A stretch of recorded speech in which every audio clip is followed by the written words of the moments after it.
kelompok capir semua. Yang digoyang-goyang yang. Apa kabar kelompok capir semua? Ya, kayaknya udah cukup lama ya kita belum jumpa lagi. Kayaknya ada karena beberapa kesibukan sesudah Hari Raya Idul Fitri, Lebaran. Mohon maaf lahir dan batin semua. Ya. Mohon maaf lahir batin. Jadi jumpa lagi. Jumpa dengan Messi. Bukan. Jumpa dengan Mesut sekarang. Oh, Mesut Ozil. Nah, ini senang banget ya ketemu dengan kelompok capir semua. Mudah-mudahan semua sehat. Ya, mudah-mudahan semua sehat, semua bisa kembali beraktivitas. Sekarang udah karena kita berangkat dari pandemi, sekarang kayaknya udah semakin terbuka, orang udah banyak bekerja lagi dan Jakarta makin kembali normal ya dari sisi lalu lintas juga katanya konon semakin asyik dan seru katanya gitu. Jadi mudah-mudahan selalu jaga kesehatan, berkendara dengan sehat dan safe ya gitu. Senang sekali ketemu teman-teman di acara ini dan kita akan kembali dengan topik-topik yang menarik, selalu menarik ya gitu. Nah, salah satunya yang banyak yang kita lihat dan mungkin rasakan juga adalah kita ngobrol tadi ketika dalam research tuh orang tuh sekarang semakin spesifik ya. Orang tuh semakin semakin unik gitu, unik spesifik gitu ya, karena mungkin karena informasi, mungkin juga karena akses gitu ya, membuat orang itu bisa punya berbeda-beda pandangan ya, dari sisi pandangan pemikiran gitu-gitu ya. Itu salah satu part yang menarik juga gitu, karena mungkin contohnya kalau misalnya dari gua aja, sisi gua merasa kalau zaman gua SD tuh kayaknya orang tuh sama semua tuh ya, maksudnya banyak similarities-nya lah gitu, dari sisi pendidikan, dari sisi pandangan terhadap banyak hal, pandangan gue terhadap mungkin pendidikan, pandangan gue terhadap religiusitas, pandangan gue terhadap nilai-nilai di masyarakat gitu ya, similar. Nah, cuman ada beberapa instance yang akhirnya akhir-akhir ini mungkin juga dibuat ya, mungkin dibuat juga karena untuk kepentingan tertentu ya, muncul gitu ya. Gue sempat ingat soalnya sempat ingat ada mungkin stand up komedinya Panji atau ada salah satu interviewnya lah. Dia cerita bahwa memang sebenarnya walaupun sebenarnya identitas atau kerangka pemikiran itu ada, cuman sebelumnya itu agak semacam direpress ya.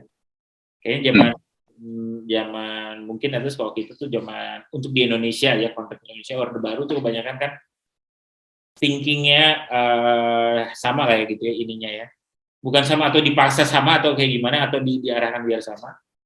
Nah, cuman kalau sekarang kan mungkin banyak terbuka, orang juga jadi bisa punya perbedaan pendapat, bisa lebih perbedaan pendapat, pandangan apa segala macam itu bisa lebih kelihatan. Dan beberapa pilpres terakhir atau pilkada atau dan pil-pil yang lain juga kan mulai ada perbedaan, even ternyata di antara teman-teman dan keluarga aja juga akhirnya bisa punya pandangan dan identity yang mungkin beda, dan ternyata itu cukup strong ya, karena itu mungkin dekat dengan belief-nya orang. Mungkin juga ya, nggak tahu tuh, mungkin itu sesuatu yang pengen kita angkat dan kita coba diskusikan di hari satu yang asik. Mungkin Raki ada pandangan lu nggak Ki mengenai identity ini gitu. Ya, gue mengingat ya kalau kita back to mungkin zaman kita dulu belajar gitu ya, zaman kita masih muda Iya. tahun-tahun 90-an gitu ya. Hmm. Ini kan sebenarnya gini ya, kalau gue ngelihat dunia sekarang itu cerminan apa yang terjadi atau apa fenomena yang dibangun di tahun 90-an, 80-an gitu. Hmm.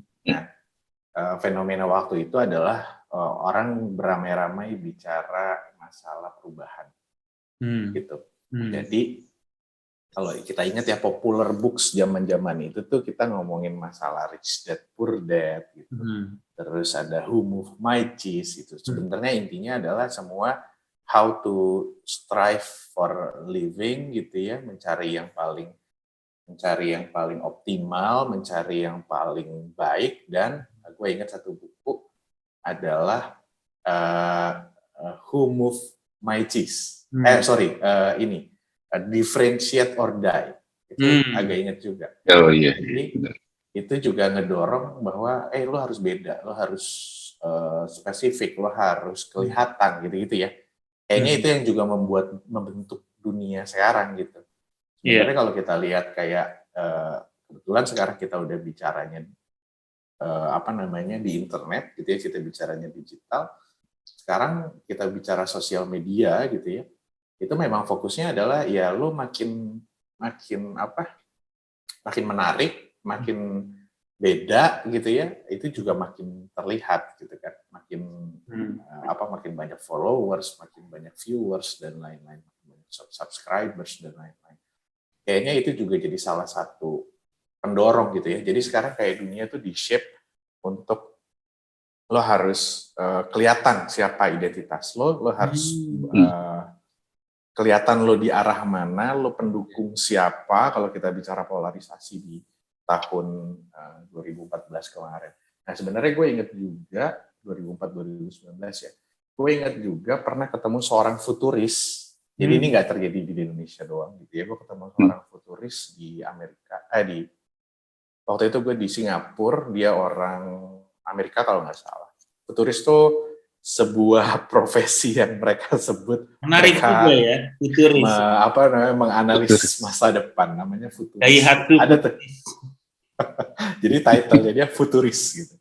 Pasti futuris. Jadi dia bilang gini, kita tuh sekarang masuk ke era ini sebelum kekencangan 2019 ya. Jadi sekitar tahun 2015-2016an lah gue ketemu sama orang di sebuah event. Jadi dia bilang, kita tuh masuk ke dalam era either lo adalah fan-nya Star Wars atau lo fan-nya Star Trek. Gitu. Either lo Trekkie atau lo apa sih istilahnya kalau Star Wars itu? Fanboy. Apalah gitu. Iya. Atau era di mana lo pengguna Apple atau lo bukan pengguna Apple. Gitu.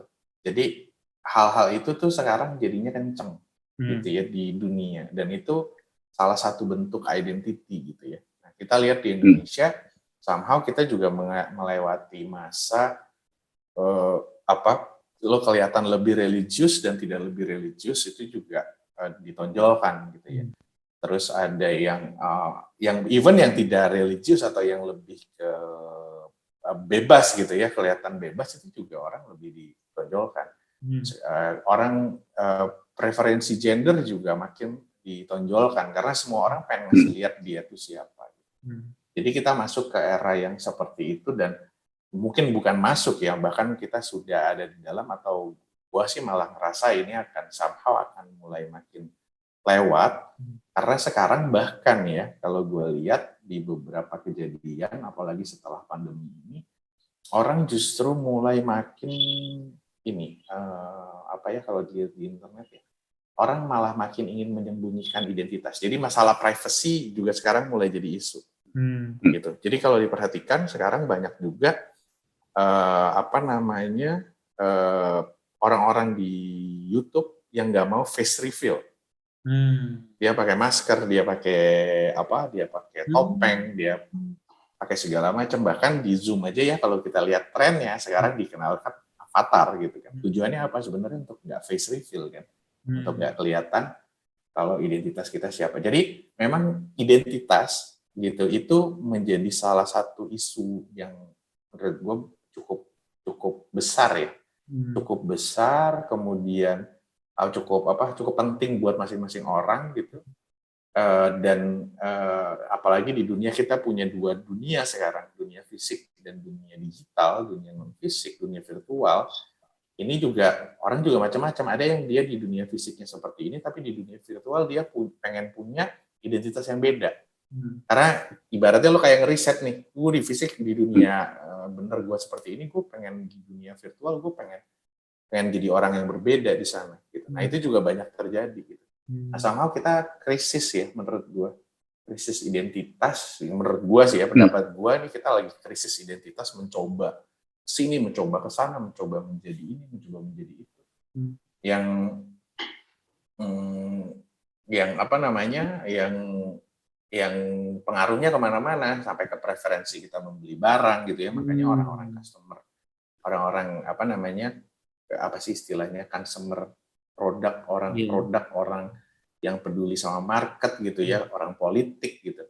Ya mereka berlomba-lomba juga untuk untuk memanfaatkan kalau menurut gue. Karena mereka kan pihak yang diuntungkan pasti ya. Memanfaatkan kondisi ini gitu, either dengan jualan produk yang spesifik. Kalau lo lihat sekarang produk ada banyak yang apa namanya sampo untuk hijabers gitu. Iya. Makin itu spesifik ya. Dieksploitasi gitu, dipakai dan sosial media pun juga ngarah ke sana gitu, sehingga ya itulah salah satu yang menyebabkan terjadi juga polarisasi. Nah sekarang dulu kita bicara polarisasi dua polar gitu ya, bisa jadi ke depan isunya either multipolar gitu atau bahkan tadi gitu, bahkan kalau misalkan privacy menjadi pemenangnya, bisa jadi malah akan mundur lagi ke anonymity gitu ya, maksudnya orang lebih prefer untuk anonymous, dikenal dengan karakter fake karakternya dia atau karakter bohongannya dia gitu, penulis gelap apapun, bukan kalau di koran tuh ada ya penulis yang nggak kelihatan namanya gitu, nggak ketahuan gitu orangnya siapa, tapi dia penulis terkenal. Atau bahkan kalau kita lihat kasusnya Bitcoin, Satoshi Nakamoto sampai sekarang juga nggak ketahuan itu siapa, pencipta Bitcoin aja nggak ada yang tahu itu siapa orangnya, padahal Bitcoinnya udah sebesar ini di dunia ya. Iya, jadi memang kita lagi multi isu sebenarnya ya, bicara identitas, sehingga memang tidak mudah kita bicara bisnis polarisasi. Menurut gue polarisasi mungkin terjadi di beberapa tahun yang lalu, bisa jadi sekarang multipolar gitu bahkan, dan mungkin juga menyebabkan kasus-kasus bipolar atau multipolar di manusia juga jadinya muncul gitu, karena dia ingin ada di berbagai polarnya kehidupan gitu. Jadi ingat kasus kasus persidangan yang sedang terjadi. Ya, ini sedang ya, gitu ya. Kalau pandangan gue gitu. Menarik juga ya. Kalau pandangan gue sih gitu. Karena lu juga cerita, jadi akhirnya di satu sisi anonymity, di satu sisi orang juga pengen terlihat standpoint-nya ya. Ya. Karena mungkin orang capek dengan polarisasi ya. Kalau gue sih ngelihat polarisasi kemarin tuh ngebuat orang capek gitu. Di Indonesia kan gue nggak tahu ya buat orang-orang yang lain, tapi gue capek ngelihat polarisasi gitu. Gitu. Tapi di dunia gue rasa juga gitu kan, sekarang juga orang udah nggak peduli ya mau pakai Apple mau pakai Android, orang udah nggak penting pakai apa aja gitu ya, kayak menurut pendapat gue ya itu udah preferensi biasa, nggak perlu lo hebohkan gitu bahwa lo pengguna mazhab mana gitu. Kayaknya sekarang udah nggak gitu, atau bahkan kayak tadi ya, mungkin bicara multipolar itu salah satunya adalah tidak punya polar gitu, atau anonymous itu tadi gitu. Bisa jadi itu jadi salah satu pilihan. Iya. Dan anonymity itu jadi kita bisa, bukan kita bisa ya mungkin bisa juga ya, jadi kita we just want to share what we want to share, dan persepsi seperti apa yang kita pengen orang lihat gitu ya. Kan kayak avatar kan, oh gue bentuknya kayak gini, gue bentuknya kayak gini, bisa kita atur sendiri, gue pengen kelihatannya kayak gini nih. Itu secara praktikal ya. Cuman juga di dalam berbagai macam aspek tuh sekarang kita memang kayak gitu. Kayak sosial media kan kurang lebih we want to project seperti gini loh. Misalnya Edwin itu feed Instagramnya gini nih. Ya. Jadi kelihatan Edwin ini suka berpetualang misalnya gitu. Edwin itu suka care terhadap lingkungan. Main piano. Gitu. Ini musisi nih kayaknya gitu. Padahal kalau udah ketemu kayaknya nanti enggak gitu ya. Enggak gitu ya gitu. Karena kan ya memang ya akhirnya mungkin seperti kayak gitu juga ya. Jadi ada angle-angle-nya yang kayak gitu juga gitu. Karena gua ya polarisasi dan misalnya si identity ini juga sekarang lebih banyak terfasilitasi lah ya, misalnya gitu. Jadi jadi kayak bahwa kita tuh bisa sebenarnya bisa lebih terbuka untuk menceritakan pandangan. At least itulah. Ya karena orang sekarang kan mungkin lebih terbuka atau at least ya lebih terbuka ya. Maksudnya terbuka platformnya lebih banyak gitu untuk cerita bahwa pandangan gua tuh apa gitu. Lu punya platform Facebook, Instagram, Twitter di mana lu bisa menceritakan apapun pandangan lu gitu kan. Dulu kan mungkin lu punya pandangan apa? Harus tulis di koran, ngomong di depan publik. Apapun bisa share ini gua gitu. Dan ya orang ada yang setuju, ada yang nggak setuju, dan itu bisa jadi ya itu yang mungkin yang tadi polarisasinya juga. Dan kedepannya memang ya orang semakin spesifik yang ngobrol sama berhubungan juga nanti mungkin sama ya konsumen, perilaku berbelanja atau apa ya. Mungkin Iwan ada pandangan juga nggak, Wan, mengenai identity dan polarisasi ini? Ya, tadi nambahin dikit, sebetulnya benar banget sih bahwa dengan adanya multi platform di internet sekarang ini, itu tuh kayak meningkatkan aksesibilitas sama akselerasi lah ya, dari gimana orang itu yang sebetulnya mungkin nggak pernah didengar ataupun tidak pernah terdengar, jadi lebih muncul gitu ya.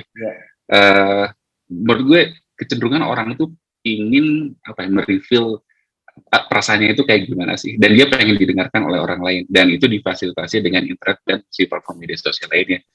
Penting ataupun tidak penting ya. Dan gue ngeliat kecenderungannya bahwa di Indonesia itu orang tuh suka mengkubu-kubukan atau membuat polarisasi yang tidak perlu. Seperti contohnya tim bubur diaduk atau tidak diaduk. Itu kan jadi sebenarnya kayak itu kan preferensi, tapi jadi sesuatu yang kayak bisa diadu-adukan ya. Bisa diadu-adukan atau menjadi identitas bahkan. Iya. Atau sekarang tuh muncul lagi astrologi. Lu Capricorn, lu Gemini, lu apa kayak gitu. Itu tuh jadi identitas yang menempel gitu di masing-masing orang. Tapi bisa dipahami bahwa karena mungkin setiap orang itu memang ingin terasosiasi dengan sesuatu dan ingin bisa dimengerti atau dipahami oleh orang-orang yang mempunyai pandangan atau visi yang sama gitu. Cuman permasalahannya adalah pada saat itu terlalu semakin diinternalisasi dan semakin ditajamkan, maka terjadilah si polarisasi itu. Dan yang paling nggak penting adalah apalagi kalau sedang muncul pendapat ataupun hal-hal yang tidak perlu terus jadi rame gitu ya. Di Twitter kan sering banget tuh ada tweet war apalah kayak gitu ya. Padahal hal-hal yang sebenarnya nggak penting gitu. Perilaku netizen Indonesia itu kan emang agak sedikit berbeda ya. Kadang-kadang memakai si platform itu untuk venting emosi gitu. Kalau gue punya teman yang gini, kesal banget nih gitu. Gue masuk ke Facebook dulu deh, ribut dulu sama orang ya. Dan itu beneran, dia melakukan hal itu. Ribut sama orang yang gak dikenal gitu ya. Terus tapi gue pikir, tujuan lu apa kata? Ya nggak apa-apa kata ya, ribut aja karena dia nggak ngerasa nggak ada konsekuensi, ngerasa bahwa itu bisa ngerilis emosionalnya dia. Cuman kalau kita yang ngelihat dari luar, kita ngerasa ini kan jadi nggak sehat sebetulnya gitu. Dan si polarisasi ini kalau misalkan terlalu dibiarkan berlarut-larut, yang gue takutkan adalah pertama adalah kita nanti semuanya terlalu segmented. Iya, betul. Chauvinisme itu akan jadi semakin muncul gitu ya. Gue suku apa, gue agama apa, terus gue preferensinya apa secara politik ataupun secara pribadi segala macam. Padahal ini adalah hal yang dulu tuh di tahun 1928, Sumpah Pemuda itu mencoba dileburkan gitu dengan basicnya. Pokoknya kita pemuda, tanah airnya Indonesia, bangsanya Indonesia, bahasanya Indonesia. Nggak peduli preferensi lo apaan, tapi basisnya adalah seperti ini gitu. Karena kalau enggak, kita jadi lupa basic objektif kita sebagai suatu suatu individu yang tinggal di suatu negara tertentu gitu ya, bakalan hilang tertutupi dengan si polarisasi ataupun si spesifik identitas yang terlalu kompleks gitu. Iya, betul. Dan juga kalau misalnya gue dengar dari lu yang cerita tadi ya, berarti ada satu atau beberapa, at least ada salah satu hal yang penting juga nih ketika kita melihat ini. Karena kalau Raki tadi bilang mungkin bukan hanya dua kubu aja, tapi mungkin multi kubu atau polarisasinya itu adalah semacam maturity lah, semacam ya. Maksud gue tuh bahwa orang itu memang kita harus mulai memiliki sebuah bukan memulai ya, gini. Ada pandangan bahwa memang orang itu beda-beda gitu ya. Makanya zaman dulu mungkin founding fathers kita tuh udah ngerasa ya, berbeda-beda tapi satu, bikin Bhinneka Tunggal Ika, mereka udah mikir ke depan. Iya, benar. Kan itu semua persepsi dan kalau misalnya kita mau cari kerangka pendapatnya ya memang nggak akan habis-habisnya sih gitu. Cuman bahwa kita tuh bisa melihat orang dengan sudut pandang yang berbeda dan tetap bisa berdiskusi, bekerja sama, dan itu kayaknya yang perlu kita lihat juga ya. Jadi kita nggak kebawa-bawa terhadap polarisasi, karena banyak nih kan kalau misalnya bukan hanya di Indonesia ya, Amerika aja kan politik identitas kan, lu Republikan, Demokrat, lu berarti pro begini, lu begini gitu. Dan sekarang tuh banyak yang kayak either you are this or you are not gitu. Jadi pokoknya lu adalah, lu pilih ini, nggak berarti lu musuh karena lu, padahal gue juga belum tentu, ya mungkin gue nggak milih ini, tapi gue juga belum tentu milih ini, gue gitu kan. Jadi dengan mudahnya orang tuh lu gini gitu, berarti lu gini dong, berarti gitu ya. Kita banyaklah mengalami itu di pilpres atau apa segala macam, banyak ini. Cuman si identity itu ternyata berpengaruh ya, karena memang si perspektif kita terhadap diri kita dan melihat diri kita bentuknya seperti kayak gimana, itu memang sesuatu yang yang penting ternyata. Gitu, bahwa lu tuh siapa dan sudut pandang lu tuh seperti kayak gimana ini ya. Cuman ada satu part yang kayaknya kita juga perlu lihat bahwa dengan segala macam kombinasi identitas itu ya, kita memang perlu lihat bahwa ya misalnya gue sama Yuan sama nih pandangannya mengenai ini, cuman gue beda di sisi yang mana gitu, di mana itu samanya Maraki gitu ya, walaupun gue sama Raki beda di mana gitu, karena bakal ada aja sih menurut gue ya.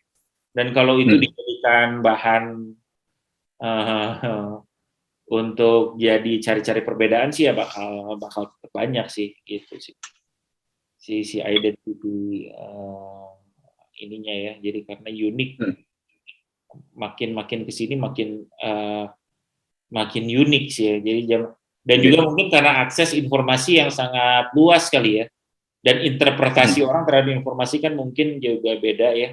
Oh, zaman dulu kan mungkin ya udah interpretasi gue sama TVRI dan siaran dunia dalam berita dan laporan khusus ya udah itu aja gitu kan. Gue nggak ada ini jadi mazhab lain gitu ya, misalnya Nat Geo atau Al Jazeera gitu. Kalau sekarang aja kan misalnya TV aja di dunia ini kan ada BBC, CNN misalnya, ada Al Jazeera misalnya yang bisa pandangan gimana, Russian Television, RT ceritanya apa gitu, terus dari gitu sudut pandang dari China TV bagaimana gitu.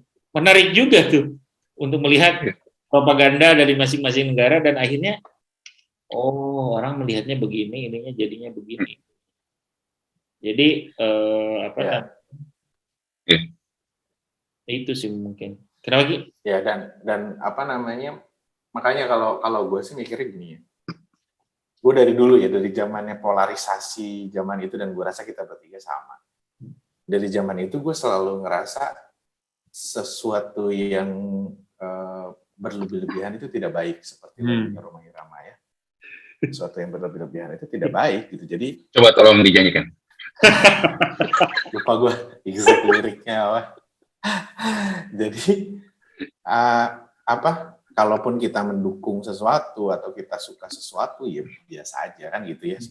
Kalaupun ingin ditunjukkan itu sebagai suatu identitas gitu misalkan, ya nggak apa-apa juga, tapi ya nggak usah apa ya ibaratnya ya. Lebay. Ya nggak usah lebay gitu, nggak usah lebay. Kayak gue milih capres A dibanding capres B, ya udah gitu, ya itu preferensi gitu. Iya, betul. Dan nggak perlu juga lo pakai menjelekkan gitu ya. Itu yang menurut gue nggak penting lah gitu yang kayak gitu. Dari dulu gue berpikir begitu, makanya kan naon sih gitu ya ribut A sama B gitu, naon sih dia sampai ribut di WhatsApp group gitu, sampai ada yang left group gitu apa segala macam. Menurut gue nggak penting gitu, lo hidup di dunia dan ujung-ujungnya kan ya urusan lo sendiri sama yang di atas gitu ya. Kalau gue sih selalu mikir gitu. Yang sisanya mah udah nggak perlu lo pusingin.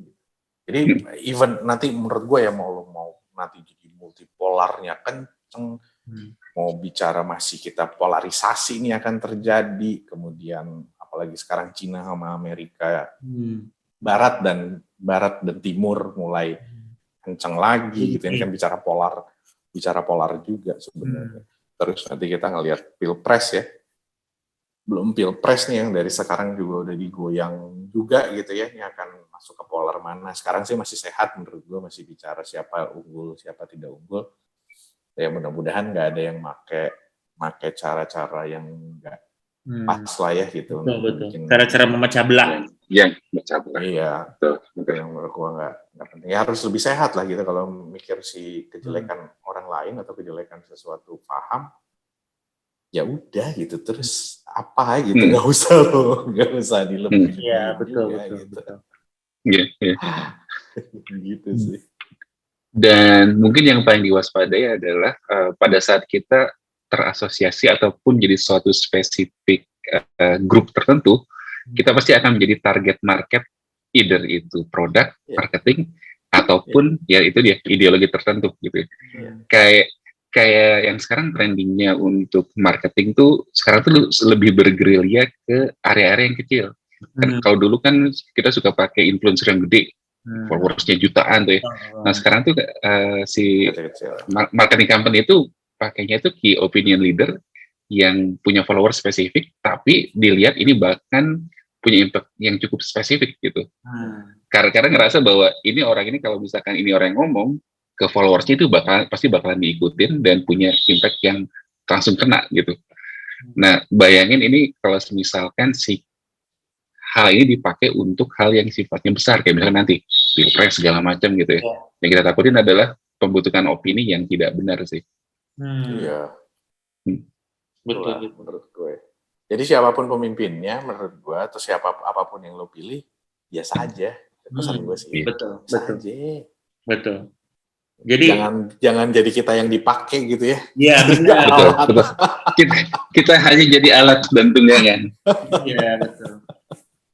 Karena ya benar karena nggak ada yang sempurna juga gitu, jadi benar dan inilah apa namanya, jadi dari contoh ya mungkin teman-teman dan pencapir semua juga bisa merefleksikan apa yang terjadi, misalnya contoh ya ketika polarisasi pilpres misalnya, dari masing-masing teman-teman juga mungkin bisa melihat apakah you are 100% satisfied dengan calon lu misalnya sekarang gitu ya. Oh calon gua gini paling bagus, dibelain, ternyata kok gini, ternyata kok gini, setelah berapa lama gini gitu.